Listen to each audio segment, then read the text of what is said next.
What's going on, and welcome back to the A Show, the Kings of Pro Wrestling Podcast. I am Justin, here with Meelz. What's up, Meelz? Big week, big things, big everything. It is post-Rumble. We are here. We are trying to figure out what the hell is going on with WWE. But I'm excited. I'm excited to be here. I'm excited to continue to do things. So here we are. How have you been, my friend? Last week was busy. Yeah. Last week was crazy. My first Grammy week. Insane amount of Grammy week actually being part of Grammy week instead of just being like, damn, there's a lot of niggas here. Yeah, Grammy week being like, oh, I got to do something. It's crazy. Really cool to see everything going on and meet a lot of people, and it was cool. This week seems to be busier though, which is insane to say, but yeah. Insane. I mean, maybe post Grammy malaise, maybe y'all got Grammys, maybe the thing is that they're still in town. Oh, well, that's the thing. They need to never just stay in LA for 1 weekend, it's like, well, let's do business. Nonetheless, I'm here. I have actually want to let people know, because I have to actually do it. I realize now that I don't do things as well as I should do them if I don't plan out my week, with the actual to-do list,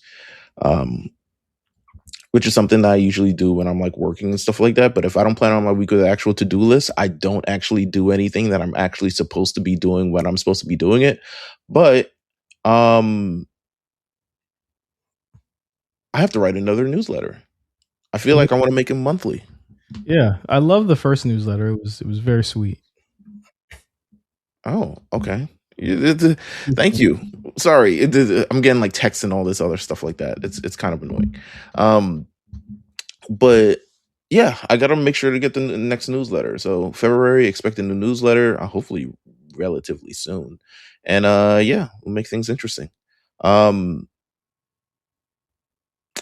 What can we say about this week?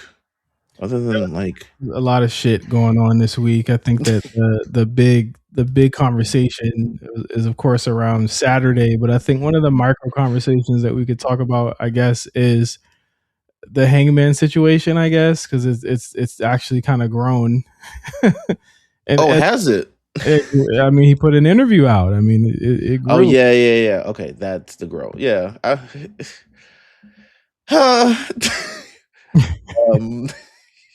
I just think, okay. Part of me wants to say how are you handling the situation? It's I would never be in this situation, but I would never be fucking, nor attempting to explain myself. Wow. Yeah, as a grown man. So the thing is this, right? We didn't even talk about this when it came up. I might have been off that week when the picture came out. I can't remember, but it was just so minor to me that it was whatever. Because in my mind, I've never thought that these guys never hung out or didn't hang out anymore. You know what I'm saying? So, Marty Scurll, who was a big target, or I guess a big proponent, or whatever you want to call it, in the speaking out movement in pro wrestling. He did some pretty kind of crazy, disgusting shit, right? Around a young woman.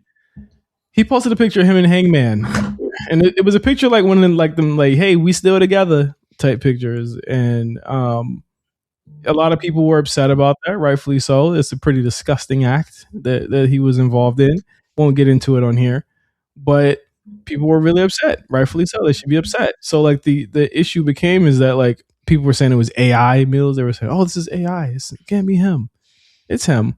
And so it kind of reached a fever pitch, because if Hangman is anything, he is a blue sky champion. Okay. Right. He is a guy that I'm big on blue sky. So he does an interview. I guess it comes out earlier. He came out earlier today as we record this, and he was just like, hey, "Let me tell y'all the story about why this is Via Sports Illustrated, by the way. via Just Sports Illustrated." Yeah, make that clear. Promotion of the year, Sports Illustrated. because when I have things that I don't want to come out in the public, I'm going to Sports Illustrated.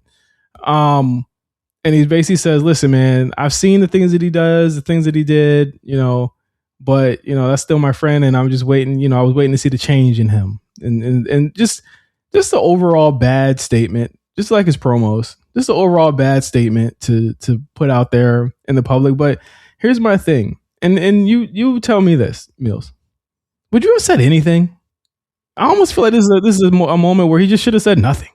I would have took several moments to reflect. But he can't say nothing because he's so tired. Like, this is the same guy who was like mad about the ice commercials on HBO and stuff like that. It's like, you put yourself out there and you now cornered yourself into woke man. Like you got to live with it.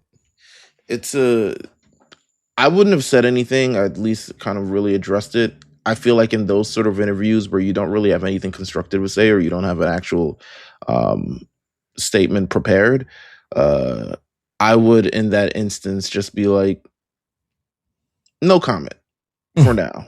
Or hopefully at a better time, I can have a better, more profound statement on this thing, but I'm going to opt out to answer it. I have no idea where AEW PR was in that situation, because I would have been like, hang up. Yeah, I'd have been like, excuse me, sir. Yeah, we can move on to the next question. Because it's a terrible answer. Essentially an answer where you're like, yeah, but that's my man's, but yet I don't agree with what he did, but it's still my man's though. And realistically, I mean, these are statements that we've all received we heard it all last year when the Vince allegations and everything came out, and all these people who still felt generally close to him, pictures at his birthday party come out, niggas celebrating, all types of other stuff like that. It's just really, but when you really put yourself in a situation for that, it's when you position yourself as like, woke, blue sky, the guy that's like, I'm going to stand up for this one thing. The men's world championship, because, we have to respect. And it's like, and don't get me wrong, there's nothing wrong with that. But then also, I don't want to say it's kind of like virtue signaling, but because I'm sure we don't know his full intent. You know what I'm saying? I'm sure he believes those things. Don't get me wrong. I'm sure he's that kind of, but also at the end of the day, it's like, damn, you really put yourself in a situation. Your man's put out the photo. You ain't realize the photo is going out. You can't dip on your man's. You know what I'm saying? Mm-hmm. But I mean, I've been in situations, believe it or not, similar to this, where I had pretty much an ex-friend who did something wrong. And after a lot of thought, I just disassociated myself from said friend. Because I was like, really, would this be something that I would tolerate in any other situation? And other people would kind of like move against it. But I really looked at the situation and I was like, nah. I really it really, really weighed heavy on me. And I remember coming to the chat about it. Well, not the wrestling chat, but our RNC chat. I remember saying the situation. This is a very long time ago. This is like pre-pandemic, so you guys probably don't remember it. But I remember that situation, and you were just like, "Nah, why would you associate with niggas like that?" And maybe if Hangman had a proper group chat, maybe he had a proper support group, maybe if he had proper people in his life, he probably would have picked a better situation. But I don't know. It's just a bad look. It's just a bad way to respond to things. I would have chosen not to respond actively. I would have chosen. I want to say nothing, because ultimately, like, I think a lot of people look at it like, and again, I don't associate with anybody that's done things to the level of what Marty Scurll did, but I know that a lot of people in wrestling still probably hang out with this guy. You know what I'm saying, Meelz? Like, to a lot of them people, that's not a problem to them. So it's like, if that's your boy, stand on that shit. Stand on it. What are these people gonna do?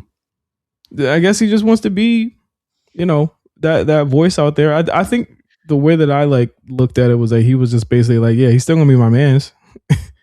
Which like, what are people gonna do? Like they're gonna bully him to like dead his friend. He might do it, you know what I'm saying? But ultimately, that was still his choice to still interact and talk to that guy. You know what I'm saying? So like, how can you really be sure that that's like legitimate? You know what I mean? Like if it takes people on the internet to tell you that you did something wrong, I think that's crazy. Like you're a grown ass man, bro. Like you knew what you was doing it. I'm not even holding them to no type of, again, I don't hold any of these people to any type of, you know what I'm saying? Yeah, I don't really, these people are not my, I don't know them. We don't know them. that's the realness of it all. I don't know them.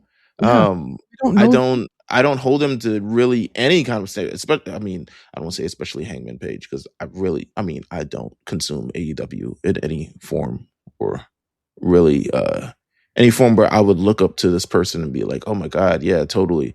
But yeah, I'm not. He set himself up. Like there was always gonna be a moment, Meelz, where Marty Scurll would have did something like that and posted Absolutely. because he believes they're friends. So like, can you even be mad at him? At that point, Hangman, you trying to hide it? I mean, I thought he was definitely hiding the friendship. Like, you were hiding a friend. You were hiding a friend. It's crazy. I have something very interesting that I want to share with you. Mm-hmm. Guess who became NXT champion tonight? Oh, yeah, since we're doing this later. Deion Lennox? Absolutely not. Joe Hendry?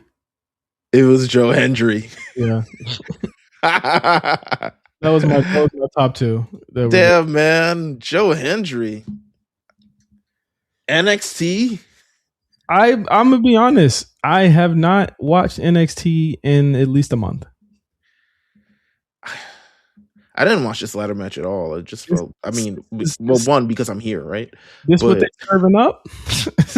Joe Hendry, man, interim general manager. Can we talk about that? Ava? Who is it? It's Robert Stone. Oh, we knew that. How does he keep getting away with this, man? Fuck it. Everybody around him gets canned, but him. Hey, man. Sometimes you're the Grim Reaper. Sometimes you're the Reaped. It's just, can we talk about Ava for a second real quick? Ava over this past weekend announced that her contract with WWE was expiring. She decided to leave. WWE chose not to renew her contract. There's news that she really just didn't want to continue in this realm anyway. But she chose not to, and it really just came out of nowhere. I don't think it's a major loss for NXT, to be honest with you, but I liked it. Objectively worst, one of the worst GMs. Yeah, in any brand. So yeah, I agree. I think, however, just kind of taking a look at, the postmortem on her WWE career, there's not really much to write home about. She debuted several years after she came to, I won't say several. I'll make it sound like it's 14 or something. She it was long enough that like pretty much her whole class that came in with her are gone. Yeah, she was in with like the Meechins and the Caden Carters and everybody. Most of the people from that Mae Young Classic, I guess she's kind of like around that class. But over the time in training, suffered a ton of injuries, especially to her knees. She eventually does become a talent on the show, and she becomes part of, what do they call him? What's Joe Gacy's group? The Grips. What was that shit called? The let me look it up. I got you. I'm already doing it. The Schism. Schism. So she joined Schism. She's the tallest nigga in the group. Wow. No, she wasn't. She wasn't niggas. She had I specifically remember she had a match on the pre-show to Stand and Deliver one of these years, and that was pretty much our only time we really got to see her in action. And it was just, it didn't come naturally to her. You know what I'm saying? So they eventually transitioned her. She became GM of NXT. I think it was after Samoa Joe left, I want to say. No, it was. Yeah, it was. I mean, a lot of stuff was after Samoa Joe left, but he had already been gone for a long time. I think it was. Yeah, Shit. it wasn't Regal. No, it wasn't Regal. I think they just popped up with one day because they didn't really have one. Yeah, Yeah, they essentially did. Yeah, Because Shawn Michaels was, I guess, the on-screen person, and then they said you need a general manager, and gave it to Ava, become the youngest general manager in WWE history. What I'll say is consistent. What I'll say is consistently it fit the style of the show. Young GM, young talent, young everything. Young niggas.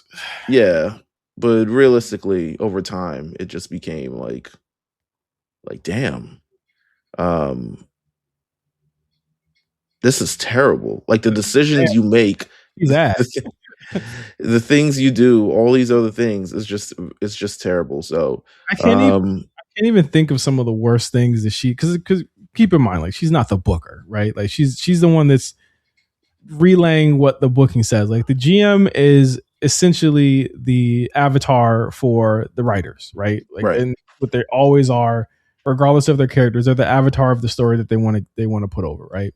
Mm-hmm. Ava just consistently undermined the story, or made it seem as though these stories were being undermined, right? Because in my eyes, it was like she would say things like to not sell what the fuck was happening on your screen. Like it was like she would just completely, whatever the script was, she would butcher it in the way that she delivered it. And I think that's why she was just not an enjoyable GM for me.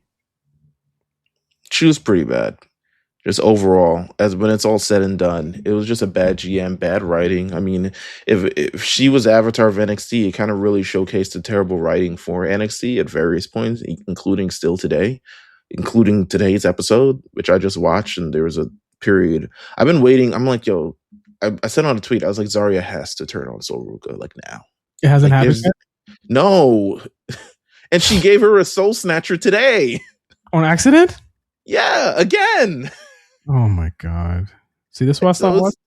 But I do think I think the plan, which I already had in my brain, is they're already setting it up. So it looks like Sol Ruka will eventually be challenging JC Jane, probably at the next NXT. I don't even know if they have pay-per-views anymore. What the fuck do that shit air on if they do? Sol Ruka's a terrible friend. Okay, she is. Didn't tell nobody you were going to Saudi Arabia. What's wrong with you? I don't even know how they can get over that she is like still a good person on the show anymore. Not at all. I don't. Well, so they haven't announced an NXT PLE. I'm not sure if they announced Stand and Deliver will be before WrestleMania Night 1. But I haven't seen a Vengeance Day 2026. Let me see. They did announce also they're returning to the basement of MSG for a show the night after they do MSG for Raw, which is like typical part of the course. But yeah, it doesn't look like they're doing an actual Vengeance Day. So it looks like they're keeping everything on TV, which makes sense considering there's a 6-man ladder match for the NXT title today. So it looks like she would challenge JC in the future. And if I have my guess around it, Zarya will cost her the title. They will effectively split.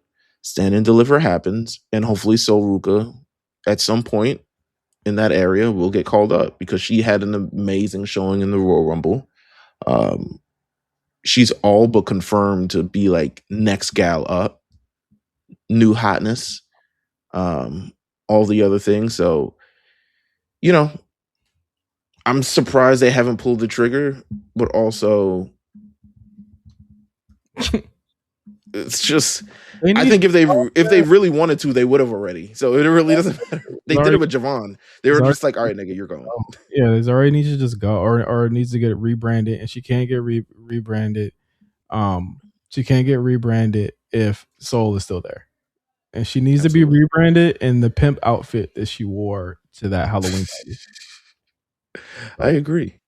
And it's a shit show. I'm not coming back until I see some improvement. and tonight. Yeah, I don't think there is any improvement really. They had Tony D speak for the first time in months, and He's he's still like, like a mafia nigga. he looking like a mafia nigga from the future. Mm. But his entire thing was like, it really like soured me on it. I was like, damn. He was like, I'm going after the group that ruined my entire thing, Dark Who? State. I was like, oh, Then why did you beat up? Then why did you beat up? Javon. Why'd you beat up Javon? And why'd you? Can we move on? Yeah, let's move on. There's a Royal Rumble that happened this weekend. Yeah, it was. Mm-hmm. Royal Rumble, Riyadh Royal Rumble. Were you excited heading into the event? Did you feel the Royal Rumble vibes? Were you? I'm always excited going into Rumble. I think this year, to me, there's like a wave of positivity that I have. I'm willing to give this shit another chance this year after last year was just such a abject failure. You know what I mean? Yeah.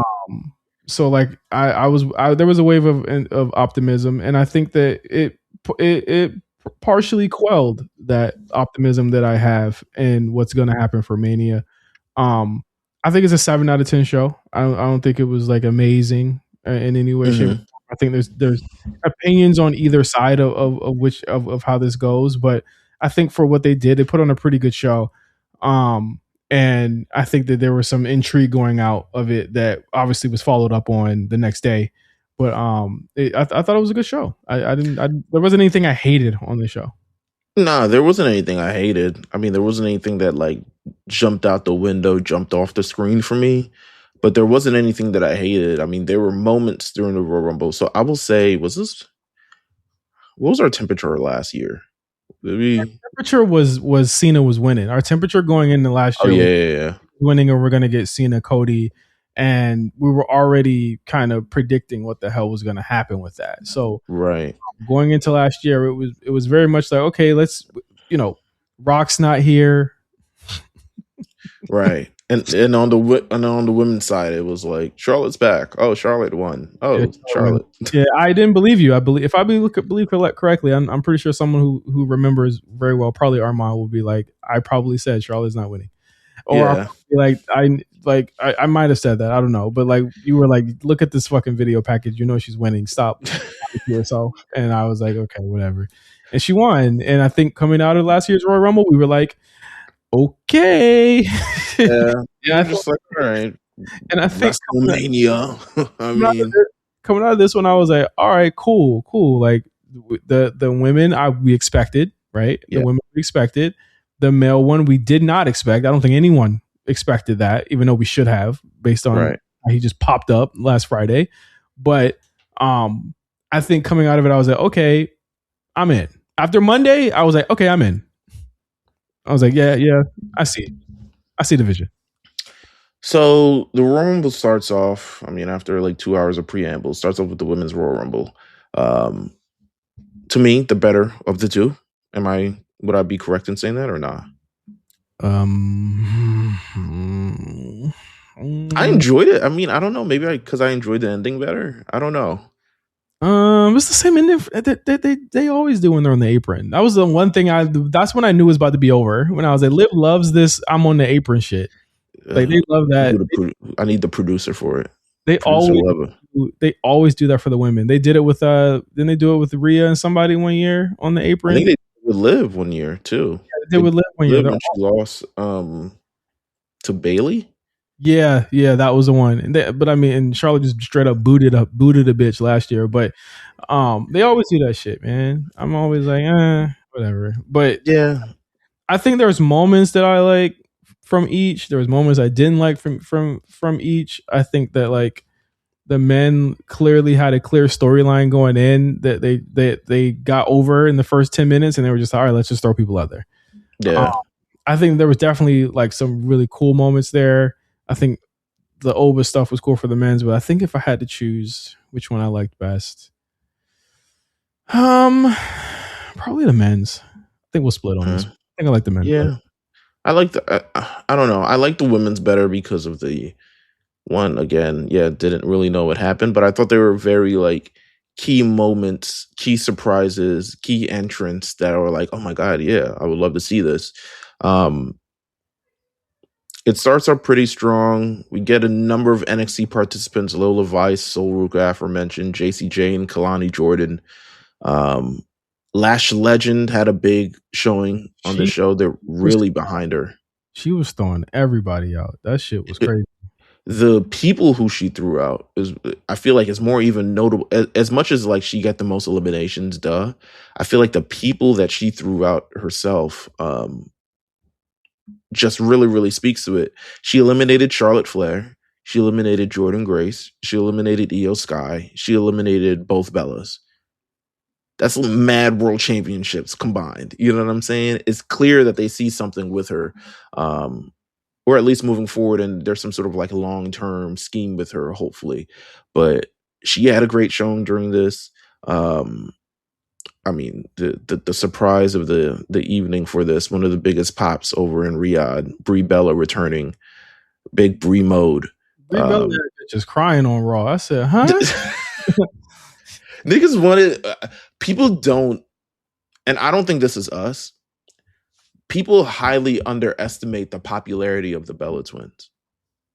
I think I don't know. I always felt like Nikki was the more popular one. I guess I was wrong. I think I think they're popular as an item together, obviously, but I think on solo, definitely Nikki is more popular because she's more visible. She's hosted shows. She's been on Traders. She's been on things. She's done a lot more. Brie kind of keeps to her like wine and mom and all types of other shit life, Brian's wife. But you would think that the crowd, I mean, they haven't, but the pure readiness and elation to yes chant, niggas were like, we haven't yesed in 6 years, my nigga. Yeah. Throw them up. You know throw the ones up. Throw the other ones up. Throw the other ones up. They lost their mind. They're like, oh my God, we can do it again. So she's doing it, and it's a great moment. It's probably one of the biggest moments of the Royal Rumble on the show, because surprises are definitely a key factor to kind of determining, in my opinion, determining great Royal Rumble. Like, I know H is very like cognizant on like, yo, we want current stars, we want to showcase future talent, we don't really want to keep going to the past. That was in the first, y'all had the first few Rumbles, we had our Michelle McCools and all types of other shit before, but right now we really want to focus on the talent that we have now. So they focus heavily on that, but Brie Bella kind of coming out and doing the damn thing. Number 30, Tiffany Stratton making her return. She's officially back. The Blue brand kind of really, really needs her. It'll be interesting to see how she figures and plans with Miss Jordan Grace, seemingly the number one contender for the belt. But completely supercharges the women's division there. And even if you wanted to send Tiffany down to Julia, supercharges that mid card as well. Absolutely. Chelsea Green doing Chelsea Green things, as she always does. Just great. I mean, I don't know if there's any more. I mean, the highlights to me, I'm trying to really think of more of the highlights. I mean, Asuka getting eliminated, hilarious. Kairi! That was fun. Why am I trying to fish for more moments? I mean, that was pretty much the end of it. I mean, the outfits look great. I mean, we've really evolved from giant 4XL t-shirts into something really artistic, something very fashionable. Charlotte Flair came out. She was like, I got to be number one. I got to show this shit off. She had a different outfit because she made Roxanne bleed on SmackDown with her shit. She sure did. But we get to the end, the final three, after Liv eliminates Raquel, which was very, very surprising. We get down to the final three, which is Sol Ruka, Liv Morgan, and Tiffany Stratton. A big year for blondes. Liv caught two girls trying to be stupid athletic for no reason. And won. Essentially. It was like, you gymnast bitches. You know what I'm saying? Like, so why would you even, like, here's the thing, you do that move, right? Where are you gonna land? So just does it, you know? She's like, hey, check this out. yeah, man. The people love it. It's clear. My friend actually sent me a clip of the Soul Snatcher because it's one of those moves that's gonna go viral every time. And they It, saved it because they didn't make her do it when she first came in. They saved it for like the right moment just to get JC Jane, send her back to NXT. I don't even know absolutely. how JC Jane found her way into main roster programming after Hey, man. 3 years, because Come on, man. that's insane that they invited her over there. Don't. This is JC, baby. Come on, man. We working. JC's gonna anchor the brand of Yeah, whatever brand that she's on. we work in the door. That's what she does. Like, we're not Cut it out. Come on, man. on Where there. my Jacers at? Where the Jacers? Back to the PC, nigga. The Dream Jacers. You know what I'm saying? No, Where we at? Where we at? JCFC is not a thing here. Liv Morgan wins. Big you deserve it chant. Quite frankly, she does deserve it. Our cue. Both winners missed the fireworks cue this year. Hey, Roman barely got on. Fucking fireworks is what I say. I agree with him. Fucking fireworks. No, but definitely missed the cue. I think Liv was a ball of emotions. You saw the referee saying point. Point. Come on, point. They're trying to get the shot. Missed the shot entirely. Didn't even matter. Maybe they'll AI it. You know how WWE goes down and does it now these days. She pointed. It's just not gonna have the fireworks there. So yeah, it just is what it is. But Liv Morgan wins. Definitely the most interesting, winner. I don't think she challenges Jade because why would you? I don't, but like I also don't think she's facing Stephanie. Like that was the most perplexing to me. Honestly, there's like no meat on that bone to me. You want to talk about the scene of where it is now, the women's championship scene between Raquel, Stephanie Vaquer, Monday night. You want to say, or we want to save that for later? We could go now. I mean, I think like right now the scene is that people are questioning a little Stephanie's. They testing her gangster a little bit. They're like, I don't know why, but then again, people are dumb as fuck. So like, I'm not completely shocked. You know what I'm saying? I think, if I had to say something, I think people aren't ready. People aren't it's not like her fault, and I'm not saying it's creative in general. I just still think Stephanie is new. And she's not only trying to establish herself as champion, but she's trying to establish herself just on the roster in general and find her place on the roster. Stephanie just showed up and she was the it girl and she was there. But I do think that she is going to be around for quite some time. And I do think I don't want to say that, to take the title off of her, but I think once she eventually loses the title and bounces back, I think people will have a lot better grasp on like the role that she has on this actual roster. But she does it amazingly well. They have a street fight on Monday Night Raw. It's really cool. But people are but also I think people are also enamored of the improvement of Raquel Rodriguez, right? Mm-hmm. And people and fans kind of got caught up in the expectation of like, well, of course Raquel is going to win. And they're going to do like Triple H Batista WrestleMania. Raquel was never winning that title. The moment Stephanie had new music, you knew she wasn't losing. Yeah. I mean, I never thought Raquel would win. I think it'll get time. I think she's slow burning to an eventual win. And when I say slow burning, I mean a very slow burn. When you look at when Raquel ended up on the roster, it was just very smiley. The thing is with Liv and Steph is that like Liv's got to win at some point. And I think that like you don't want to do Liv as a heel again. It's just like we did that for like a year. You know what I mean? And then as a face, I just don't know if she works as a face anymore. She came back as a heel.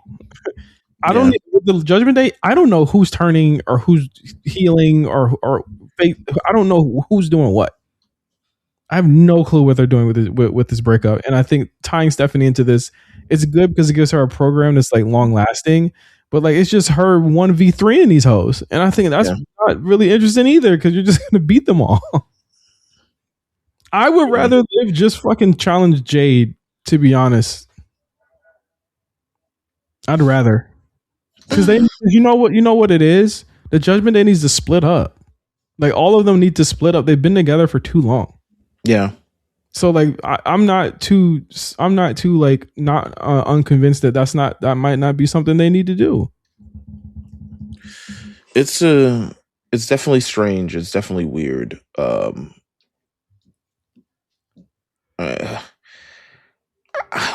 don't know, but Liv is just, she's here. I mean, she is the it girl in WWE, and she will be going to WrestleMania. Yeah. But then Jade is a heel. You know what I'm saying? So it's like, yeah, I don't know. They have not done anything to make they have not done anything to make Liv a heel. There's really no time to make that happen with those two. So I guess it has to be Stephanie. But it's like Stephanie has had defenses, but she's largely Naomi going out is really just the shame of this whole program for Stephanie right now, because she had a built-in program with Naomi. Naomi got pregnant, and I'm pretty sure that fucked up a lot of things. Luckily, I feel like the issue with the injuries and stuff like that seems to be slowing down, so they can actually get a major storyline out, and that's cool. But I just feel real icky of them like making Steph drop this to Liv, knowing that like there's so much more meat on the bone in her title reign than what we've seen so far. That's how I feel about it. I agree. Moving on. Next matchup, I believe it was Gunther versus AJ Styles, in a match where we were like, it can't be over now, right? Boy, is it over. They just want to go home. They just want to go home. He ain't even want to stay till WrestleMania. And part of it I respect it, but then a part of it's like I'm confused with the last situation of him putting the gloves back on and doing everything, or rather, going on his own terms. Yeah. So, Gunther, AJ Styles, it was as good as you expect it to be, but ultimately the result is what it is, which was AJ Styles passing out to the submission once again. Gunther putting down another body. He is king. He is the ender. He is big HR, as I call it. You just retiring folks, and this is continuing to add to his legacy. I don't know where it goes from here. I mean, well, what do you believe is like the final? Well, not the final, but like we're building up to him versus Brock, I'm assuming. I would assume the same. I think it's him and Brock in Minnesota. Thing is like you got Brock going as a babyface in Minnesota. I think that's probably like the best course of action to do that. But it's also like there ain't really no careers to end in between that. And like you really mean to tell me that Gunther ain't about to lose at all before August or whatever? All right. I don't know. That's quite a choice if that's what they're gonna do. Because the thing is like I guess the story is that like he's just kind of transcended the title, right? And it's just like there's no reason for him to really be going for the title. But it's like you made an explicit statement to me in the Royal Rumble in that like he's not going to be going for the title anymore. Because the thing is like what does Gunther having the title multiple times mean? Nothing, right? So you got to find something for him to do. And I think this is his thing to do. So it's like, does he become now an attraction? I think yes. There's a lot of people that actually think that he's not actually getting over or getting any heat for doing these things. I'm just like, I think that's a lie. Like I think people are like definitely like making shit up. I saw the guy Alfred say that like Gunther isn't getting any heat for doing this shit. I'm like, I think he got the biggest heat of anybody on that fucking show on Raw in Philly. Like no one else got any fucking reactions on Monday. Other than the end of the show. So I don't know. I don't know either. But Gunther's probably, I mean, this is what you want heading into WrestleMania, right? I mean, when you look at we just look at these two, the Rumble and the second match, and we've already got like hot talent, big programs, notable stories heading into WrestleMania. We didn't have that last year. Yeah, not at all. So this is ideally what you kind of want heading into WrestleMania. I think this has been, whether the event has been really good or not, they're heading in the right direction with the things that they are doing, for sure. Gunther is a guy. He's a guy beyond the title. Previously was kind of really defined by his incredibly long title reigns. Now he is just the ender of worlds at this point. Let's go over to the undisputed WWE Championship match between Drew McIntyre and Sami Zayn. Again, great blouses. You know what I'm saying? Wonderful blouses. I don't hate anything with this match, but I think after the career-threatening match into retirement, I was kind of just like, let me grab something to drink. Let me just do something. And it doesn't help that I've seen Drew McIntyre and Sami Zayn multiple times, and that you kind of knew that Sami Zayn wasn't winning, right? He lost the exact way he always lose to Drew. Yeah, running hell of a into the Claymore. I knew that was the finish as soon as I saw it. Let's move on. I don't know what they're doing, but I know Sami ain't winning that title at Mania. Yeah, no, he's not. It doesn't, especially with Drew and the smoke that he has for someone else who's been featured in this 30-man men's Royal Rumble. Winner gets a championship match at WrestleMania 42. Let's break it down. The first entrant, Obafemi, lasts nearly 40 minutes, 5 eliminations, kicked many of an ass, still does not own a brand. They should give him one. Let him float. Yeah. Because, the only brand he should have is whatever he has a storyline on. Absolutely. I think just make appearances and beat up tag teams on both shows. All shows. He looked great out there, though. I think he looked. They made him look like a guy, and just being first, having that entrance, having that aura. Yeah. WWE knows how to make. WWE, at least they know how to make a talent feel special. You know what I'm saying? So that's that. Number 2 was Braun Breaker. It was kind of revealed earlier in the night because of this storyline with Paul Heyman, seemingly feeling like Adam Pearce has it out for them and putting Braun at number 2. Mm-hmm. Braun is eliminated by a mask figure. People have varying opinions of that. People are like, this guy is spamming the mask niggas. I'm let it pass for this one for sure. Yeah, but he's not spamming anything. Like, wrestling has tropes. If you're tired of tropes, start watching wrestling. No, but I mean, I agree in the sense that it happens too often. This is like the 7th time it happened last year. But the reason why I let this thing is because a masked man was an intricate part of this story literally 2 months ago. So now there's intrigue in, okay, so who is this guy? We just got we just revealed someone as Austin Theory, but like, is this Theory again? Who is this? You know what I'm saying? Is it Seth? The story benefits from the fact, and I just feel like, and I had this conversation with idiots online yesterday anyway, where I'm just like, you guys aren't actually seeing, you're not seeing what the clear story is with him. Like, look at what's happened to Braun since he turned on Seth. Nothing has worked for him. It's almost like him trying to do what Seth did and lead a group when you're not the architect is a lot harder than it looks, right? That's the story. Yeah. It's like the most simple story ever. And yes, the masked man is integral because they're fucking with his head. He's paranoid. Yeah. He's going crazy right now. If you don't see what's going on with him and where he's eventually going to lead up and what the lessons that he has to learn to eventually get to where y'all want him to be, because this is what you do with top guys so that you don't get burnt out on them like you did with Roman 10 years ago. Like, come on, wake up. People need to wake up. So with that said, Braun Breaker gets eliminated pretty quickly from the Royal Rumble. Overall, just a bad night at the office, but probably good. With that said, no one expected that.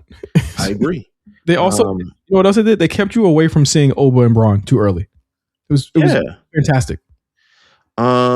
ran through a bunch of different varying people.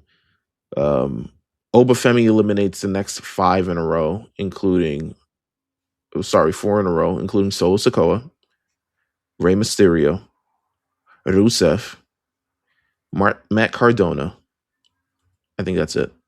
Just, mid-carders. We get the introduction. Javon Evans makes his Royal Rumble debut. He has a good time. I think he ends up being the Iron Man of the entire thing with over 40 minutes. The Iron Man of the entire show, right? Was it the longest? No, Charlotte was longer. Charlotte lasted nearly 60 minutes. Yeah, 59 minutes. She I don't think anyone's breaking Roxanne's record for a while. Nah, not at all. We had AAA, which I felt like was I get it, but the Mr. Iguana La Parka thing isn't hitting the same as it used to. Would you agree? The Mr. Iguana and La Parka? Yeah, because he looked old and he slow as shit. So no, it ain't working. I feel like they went to the well with that a little too many times. There has to be someone else from that brand that they can showcase than these two. There has to be. Mecha Wolf was really cool. They just hired TJP if that you're interested. The Congo was really cool. Like I was actually shocked he wasn't in it, but because Vikingo is literally signed to WWE. The rest of them are signed to AAA. Like Vikingo has a WWE contract, so I was actually kind of shocked that they didn't have him over there. But maybe next year. I agree. Maybe visas probably stopped it. Now that I think about it, visas are probably like a huge thing. They probably stopped that from happening. Trick Williams, we got Cody Rhodes in this. We have both El Grande Americanos. We got El Grande Americano and OG El Grande Americano. Thoughts on this make card thing? Okay, all right, fair enough.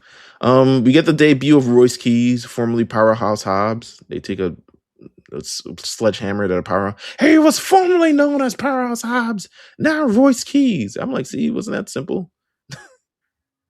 Wasn't that just something simple to do? Comes in immediately, tosses Damian Priest. All that. Has some good stare downs. Stare down with what's his name? Oba. The thick boy. What's his name? Bronson Reed. Yeah, stare down with him. He looked good. Yeah, looked good.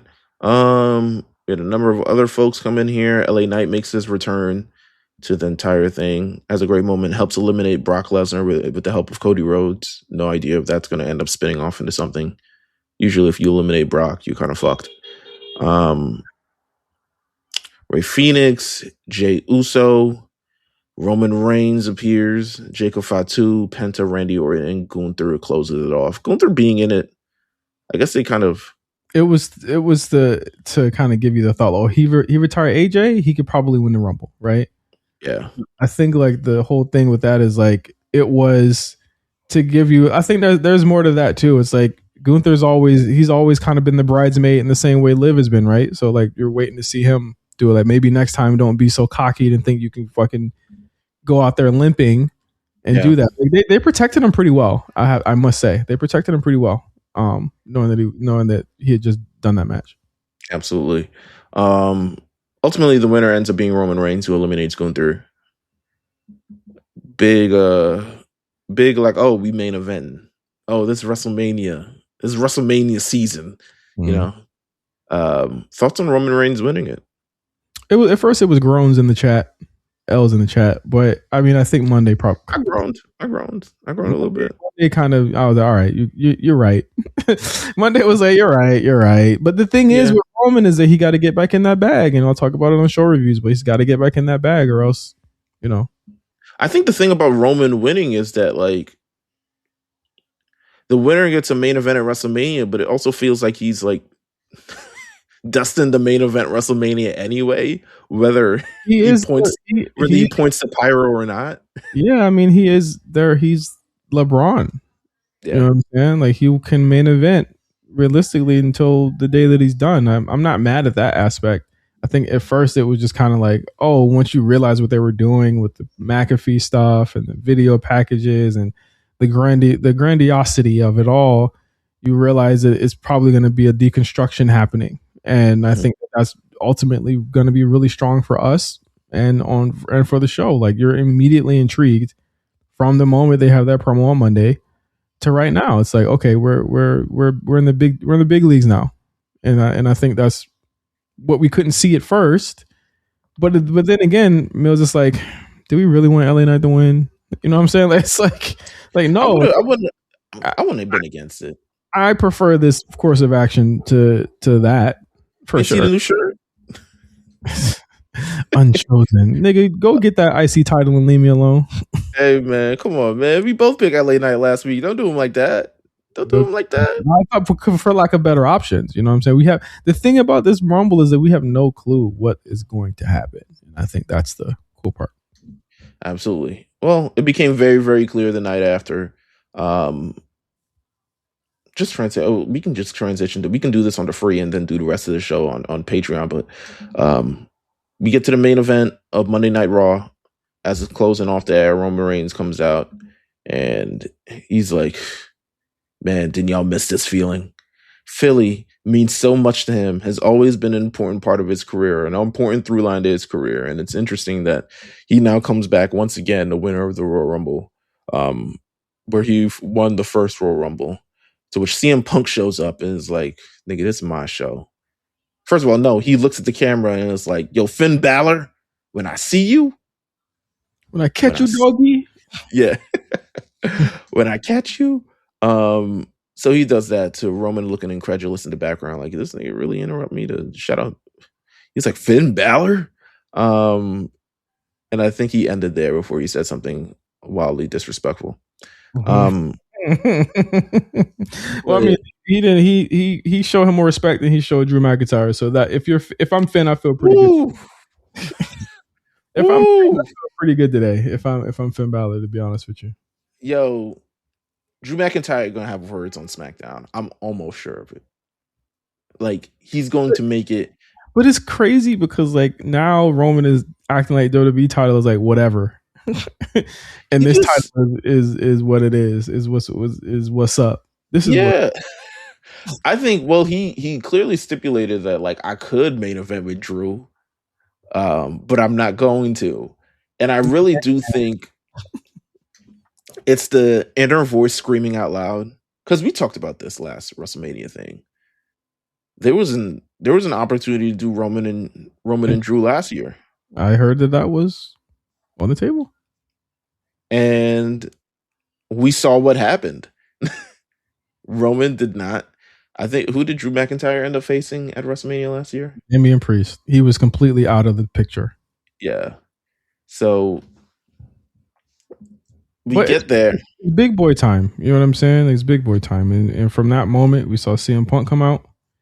And, you know, the promo starts. They whack Drew a little bit more, but then it gets into the meat and potatoes of it. It's like, you know, you're a part-timer, which, you know, we've heard, but there's a twist to that where it's like, I'm my age and I came back and I'm doing everything because I love this shit. And you might have earned the right to do this, but I'm the one that's here making this title, you know, mean something, and you're trying to disrespect the title. And I got to be real, Meelz. I think more than anyone, I think even more than Seth, Punk has kind of legitimized that title, and since the summer he won it, like he's put it on his back. Like the title was flailing for a long time. It was a joke. Well, I think it's because it was so seldom defended, right? Like we talk about it, the month of January, Punk defends the title on television 3 times. It was so seldom. The pacing, it reached a malaise in terms of that championship where it was like, okay, so Gunther has it. So now we're not going to thing it until SummerSlam. Jey Uso has it, but really he got one defense off and that might have been it. You know, it had reached this kind of malaise with the championship that you don't normally see, but Punk has really like breathed new life into it. With that said, it's a little jarring that he's looking at that title. Anything. Called it the loser title. You know what I'm saying? Yeah. But Punk's reverence for this title, his love for it, really drives home how important it is and what they're trying to do with it. So like I fuck with that on a lot of different levels. But But I also got the sense that this really wasn't about the title. It will. I mean, the last line of his shit is, kind of talking about why he wants the title at that point, So like, I'll give it up to them for at least making him sound like he cares about the fucking title, I felt like he's choosing Punk to embarrass Punk. Ultimately, at the end of the day, the championship is on the line, and of course, if you take the championship away from the man, he has nothing. You strip him of everything that he has, which is what they did to Roman Reigns a few years ago. And he had a couple comments on the Pat McAfee show about the lack of creativity. Essentially, he gave niggas 2 years, and no one has picked up the ball and ran with it. So now he's got to step in, and he's got to be the one to really do this. What did you take from those comments? Yeah, it was annoying at first, and then when I saw what it was, I was like, yeah, but it's like he was working. Not everybody's got the ability to have a bloodline storyline. You know what I'm saying? But also, not everybody knows they probably win in the Royal Rumble, so you could say yeah, say anything that they want. But he shows up, he talks to CM Punk directly, and this is an more inspired Roman Reigns in terms of the things that he said than we've probably seen since maybe right before 40. Right before 40. Yeah. Same since right before 40. He has never reckoned with anything that he did. Yeah. They used to go back and forth, and we've talked about it on the History of the A show. I mean, I remember there was once, I don't remember if it was Complex or something along those lines, but there was a long form interview where Roman Reigns actually talked about CM Punk when CM Punk was in AEW, and it's like, I feel like he said something along the lines, like really brushed him off and like needle movers and like, look at me, look what I'm doing. He's doing that over there, but couldn't come back over there. But he really kind of laid it out in this promo of like 2 years ago when they choose to hire you back.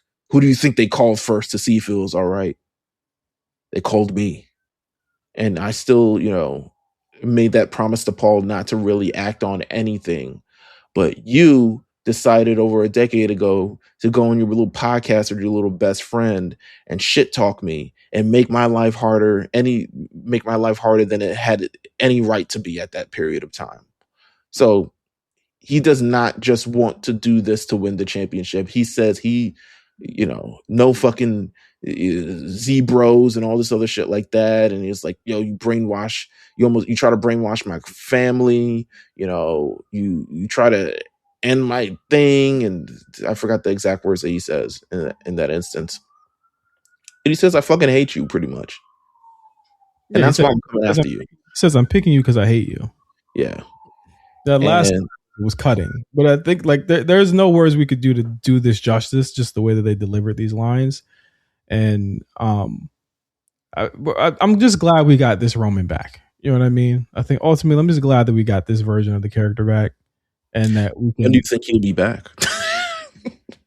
I don't know. I mean, he's already picked. There's an overseas tour, I believe, coming. There's Chicago coming. He's for sure going to be in Chicago or in Elimination Chamber in some capacity.